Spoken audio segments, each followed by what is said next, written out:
মিশরের বুকে অহংকারের সিংহাসন। ফিরাউন বলে, আমি তোমাদের প্রভুজন। অত্যাচারে কাঁপে ধরার প্রাণ, চোখের জলে ভাসে বনি ইসরায়েলের প্রাণ। তখনই এলেন আল্লাহ প্রেরিত বান্দা মুসা আলাহিসাল্লাম, সত্যের দ্বীপ হাতে ধরা। বললেন তিনি, এক আল্লাহ ছাড়া নেই আর কেউ। কাঁপল দরবার, তবু ফেরাউন রইল অন্ধ ঢেউ। লাঠি হল সাপ, জ্বলে উঠল হাত, তবুও তার হৃদয় রইল পাথর প্রায়।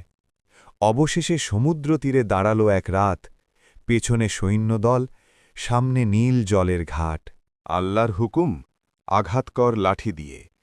দুই ভাগ হল সাগর, পথ খুলে গেল নিয়ে। মুমিনেরা পার হল নিরাপদ প্রাণে। অহংকারী ডুবল নিজেরই অহংকারের টানে। শেষ মুহূর্তে চাইল সে ঈমানের কথা, কিন্তু সময় তো ফুরিয়ে গেছে বেথা। জিব্রাইল আলাইহিসসালাম এলেন আল্লাহর আদেশে, সত্য হল প্রকাশ, মিথ্যা গেল